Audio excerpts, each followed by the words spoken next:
Hello, అందరికీ నమస్కారం. పరకాల ప్రభాకర్ గారు అంటే పరిచయం అక్కర్లేని పేరు. నేను ఫస్ట్ వినింది అంటే ఇంతకుముందు నాకు తెలిసి ఏలూరు ఎంపీగా కూడా పోటీ చేశారు కాంగ్రెస్ పార్టీ తరఫున. తర్వాత ప్రజారాజ్యం ఏర్పడినప్పుడు పరకాల ప్రభాకర్ గారు అండ్ నెల్లూరుకు సంబంధించిన ఒక వ్యక్తి అండి, డాక్టర్. ఆయన పేరు నాకు టక్కున గుర్తు రావట్లేదు. వీరిద్దరూ పార్టీకి అఫీషియల్ స్పోక్స్ పర్సన్స్, అధికార ప్రతినిధులుగా నియమింపబడ్డారు చిరంజీవి గారితో. ఐ థింక్ పుచ్చలపల్లి సుందరయ్య గారి మనవడు అనుకుంటా, పుచ్చలపల్లి మిత్రాన ఏదో ఉంటుంది పేరు. వారు డాక్టరు. తర్వాత వారు స్వచ్ఛందంగా రాజకీయాల నుంచి వెళ్ళిపోయారు. అండ్ వీరు కూడా చిరంజీవి గారు పార్టీని విలీనం చేసిన తర్వాత కోపంతోనో ఏమో మనకు తెలియదు, తెలుగుదేశం పార్టీలో జాయిన్ అయ్యారు. ఈయన ఒక వీడియో బాగా చక్కర్లు కొడుతుంటుంది. దావోస్కి వెళ్ళినప్పుడు బెండకాయ వేపుడు, తోటకూర పప్పు, ఆకుకూర సాంబార్ అని చెప్తూ ఆ వీడియో ఇప్పటికీ కూడా చక్కర్లు కొడుతుంటుంది. సో ఐ మీన్ వీరు ఇంటలెక్చువల్ 18 నెలలుగా ఈవీఎంలో లేకపోతే ట్యాంపరింగో లేకపోతే ఓట్లు యాడ్ చేయడమో ఏదో మతలబు జరిగిందని చెప్పేసి తమ వాణి తమ బాణి వినిపిస్తున్నారు. చాలా వరకు సక్సీడ్ కూడా అయ్యారు. అంటే ఆ విషయాన్ని పబ్లిక్లో చర్చకు కూడా పెట్టగలిగేలాగా చేశారు పరకాల ప్రభాకర్ గారు. సో పరకాల ప్రభాకర్ గారు ఒక ఛానల్లో, తులసి చందు గారి ఛానల్లో మాట్లాడుతూ ఆసక్తికర వ్యాఖ్యలు చేశారు. నేను ఆ వీడియో మొత్తం చూడలేదండి, తప్పకుండా చూడండి. నాకు వీలైతే నేను మొత్తం వీడియో కూడా చూస్తాను. పరకాల ప్రభాకర్ గారు ఒక విషయం పైన మాట్లాడుతున్నారు, అది నాకు చాలా నచ్చిందండి. అంటే నేను ఎన్నో రోజులుగా ఆల్మోస్ట్ మన ఛానల్ స్టార్ట్ చేసినప్పటి నుంచి ఈ విషయం మీద నేను మాట్లాడుతూనే ఉన్నాను. అసలు ఎంత హాస్యాస్పదంగా ఉంటుందంటే వినండి ఒకసారి. అంటే వీరు చెప్పేది హాస్యాస్పదంగా ఉండదు. ఒకసారి వారు చెప్పిన మాటలు విన్న తర్వాత మనం ఒకసారి మాట్లాడుకుంటే ఎంత హాస్యాస్పదంగా ఉంటుందో మీకు అర్థమవుతుంది. ముందుగా పరకాల ప్రభాకర్ గారు ఏమంటున్నారో ఒకసారి వినండి. అందరూ వచ్చిన తర్వాత గాంధీజీ పర్యటన చేసుకుంటూ ఇక్కడికి వచ్చి అక్కడ మీటింగ్ పెట్టి ఇక్కడ మీటింగ్ పెట్టి నేను స్వాతంత్రం పట్టుకొచ్చినప్పుడు నేనే పట్టుకొచ్చిన స్వాతంత్రం ఎప్పుడు తిరిగాడు. నవ్వుతున్నావు కదా, ఎందుకు నువ్వే చెప్పు నాకు. అది సువత్కర్ష అవుతుంది. దేశంలో నీలాంటి వాళ్ళు గాంధీ మాకు స్వాతంత్రం పట్టుకొచ్చాడని చెప్పుకోవడం వేరు. అంటే మనం చిన్నప్పటి నుంచి నమ్ముతాము అని అని ఆ మనిషే చెప్పుకోవడం అనేది కొంచెం కామెడీగా అనిపిస్తుంది కదా. ఇంకా వాడుక భాషలో చెప్పాలంటే సెల్ఫ్ డబ్బా కొట్టుకోవడం, జాకీలు పెట్టుకోవడం, లేపుకోవడం అనేది. ఇంకా ప్రజలకు అర్థమయ్యేలాగా చెప్పాలంటే నా కాళ్ళకు నేనే దండం పెట్టుకోవడం. ఎవరో వేరే వాళ్ళు వచ్చి మన కాళ్ళకు దండం పెడితే వయసులో చిన్నవాళ్ళు అయితే ఆశీర్వదిస్తాం. లేదు అంటే వద్దొద్దు నాయన నా కాళ్ళకు దండం పెట్టొద్దు అని చెప్తాం. లేదు పబ్లిక్లోకి వెళ్ళి అబ్బా నువ్వు గ్రేట్, నువ్వు శబాష్ అని మనకు మనమే జబ్బలు దడుచుకుంటూ మన కాళ్ళకు మనమే దండం పెట్టుకున్నాం అనుకోండి, దాన్నే జాకీ, సెల్ఫ్ డబ్బా, సెల్ఫ్ జాకీ అంటారు. సో ప్రజలకు అర్థం కావాలనేమో పరకాల ప్రభాకర్ గారు గాంధీ గారి కాలానికి వెళ్ళారు. గాంధీ గారి కాలానికి వెళ్ళవలసిన అవసరం లేదు. స్వతంత్రం తీసుకొచ్చి ప్రపంచాన్ని కనిపెట్టి ప్రపంచంలో ఉన్న అన్ని విషయాల్ని కనిపెట్టిన యోధుడు, ధీరుడు ఉన్నాడు. మరి అతని గురించే చెప్తున్నారేమో నాకు తెలీదు. ఒకసారి నెక్స్ట్ ఏం చెప్తారో వినండి. అలాంటి కామెడీ చాలా చూస్తున్నాం కదా మనం. ఇప్పుడు ఇంకో ఉదాహరణ చెప్తాను, చెప్పండి. బిల్ గేట్స్ ఉన్నాడు. బిల్ గేట్స్ ఏం పెట్టాడు? మైక్రోసాఫ్ట్ పెట్టాడు. ఆయన స్టీవ్ జాబ్స్ ఉన్నాడు, ఆయన యాపిల్ ని పెద్ద చేశాడు. ఇలాన్ మస్క్ ఉన్నాడు, లేకపోతే మార్క్ జకర్బర్గ్ ఉన్నాడు, పెద్ద కంపెనీ. ఇవన్నీ కూడా బే ఏరియాలో ఉంటాయి, కాలిఫోర్నియా, శాన్ ఫ్రాన్సిస్కో ఏరియాలో ఉంటాయి. వీళ్ళు పెట్టినప్పుడు గవర్నర్ ఉంటాడు కదా, కాలిఫోర్నియా గవర్నర్ ఉంటారు, అమెరికా కూడా ప్రెసిడెంట్ ఉంటారు కదా. ఏమి అవుతున్నావు, ఎందుకు అవుతావు చెప్పి నాకు. వాళ్ళెవరు ఏ ప్రెసిడెంట్ క్లెయిమ్ చేసుకోలేదు ఇట్లా కదా. చేసుకుంటే నవ్వుతున్నావు కదా. మనం అలా నలుగురు నేను చెప్పాలి, నువ్వు చెప్పాలి, ఆయన చెప్పాలి, ఈయన చెప్పాలి.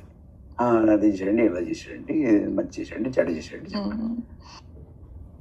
ఇండివిజువల్ అంటే నేనే అనుకుంటుంటారు కొంతమందికి అలవాటు ఉంటుంది. నేనే పట్టుకొచ్చాను, నేనే చేశాను, నేనే కట్టాను, నేనే కొట్టాను అంటుంటారు.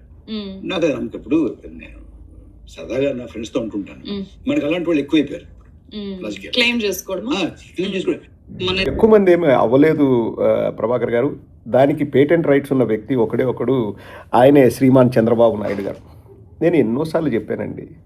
అసలు సంక్షేమం, అభివృద్ధి అని చెప్పేసి 2 విభాగాలుగా చూస్తూ సంక్షేమం చేస్తున్నారు, అభివృద్ధి చేయలేదు, అభివృద్ధి చేస్తున్నారు, సంక్షేమం చేయలేదు అని మాట్లాడతారు కానీ దాన్ని సపరేట్ చేసి మనం చూడలేమండి. It's all interconnected. అభివృద్ధి అంటే ఏంటండి? ఒక ఆకాశ హార్మ్యం వస్తే అభివృద్ధి, లేకపోతే ఒక కార్ల కంపెనీ వస్తే అభివృద్ధి? ఇది ఒక దౌర్భాగ్యపు ఆలోచన, దరిద్రపు భావన. దాన్ని ప్రజల్లోకి ఎక్కించారు ఈ పచ్చ కుక్కలు, పచ్చ మీడియా.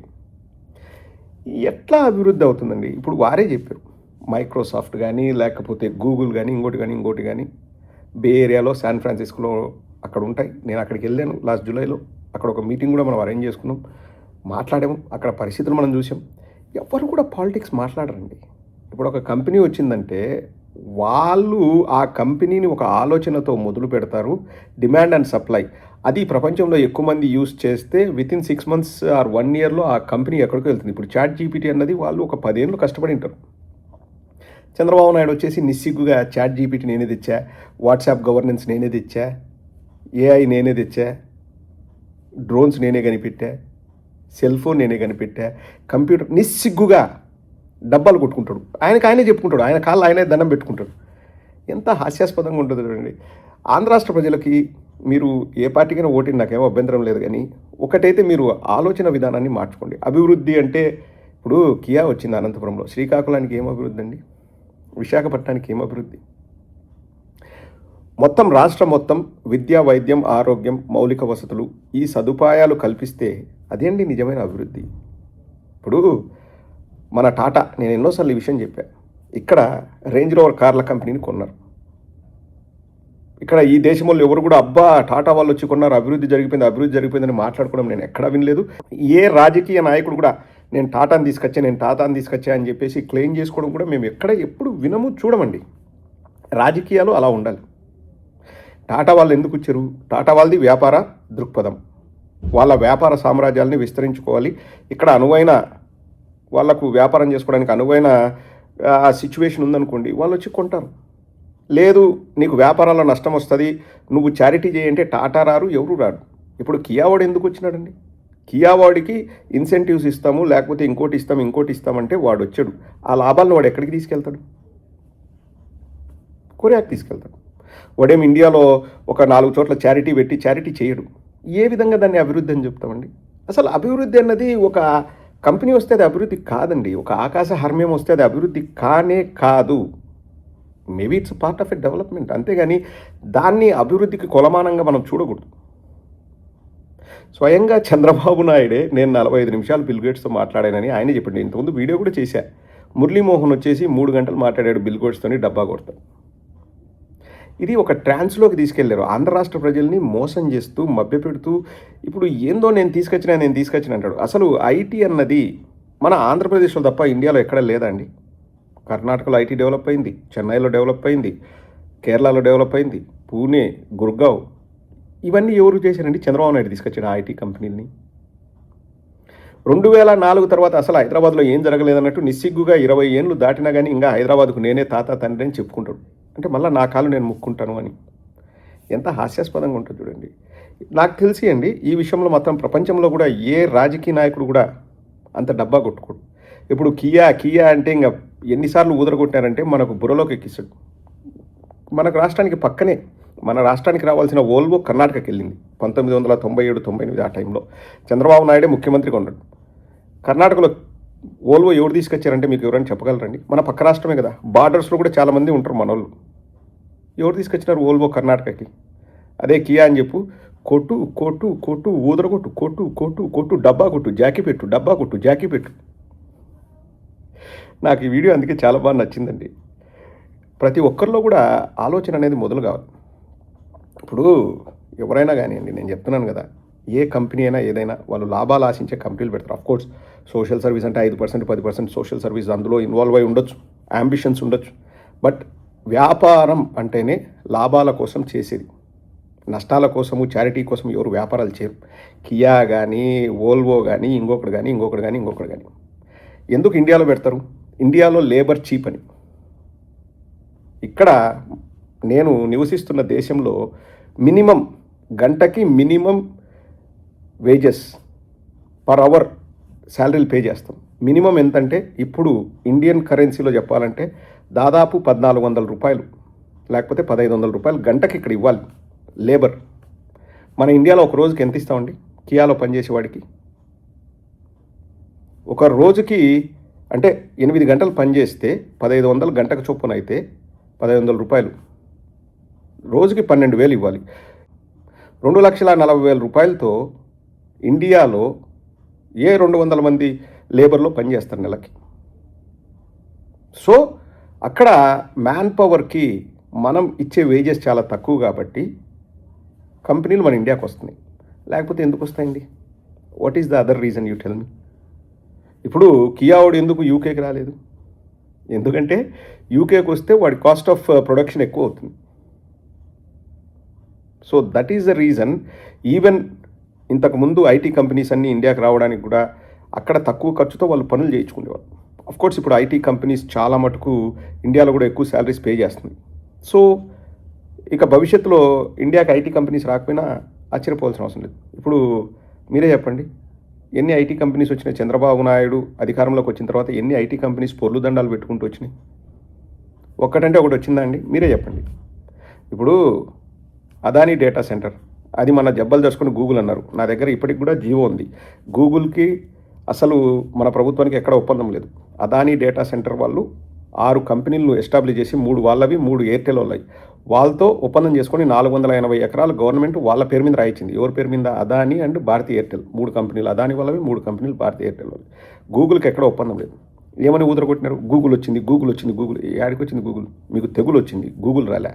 ఇక రెండోది, మొన్నటికి మొన్న భోగాపురం ఎయిర్పోర్ట్ అంత హంగామా చేసి మేము వచ్చిన 18 నెలల్లో అంతకుముందు ఏం కాలే, మేము స్టార్ట్ చేసినాం, ఫినిష్ చేసినాం. కుప్పం ఎందుకు చేయలే? లేకపోతే అమరావతిలో ఎందుకు ఎయిర్పోర్ట్ అంతా ఆగమేఘాల మీద కట్టలే? భోగాపురం ఆడ ల్యాండ్ క్లియరెన్స్లు అన్నీ చేసి 35% దాకా పనులు జగన్మోహన్ రెడ్డి గారి హయాంలో జరిగాయి. చంద్రబాబు నాయుడు శిలాఫలకాలు వేయడం తప్పితే ఏం చేయడు. ఇప్పుడు భోగాపురాన్ని క్రెడిట్ దొబ్బడానికి ట్రై చేస్తాం.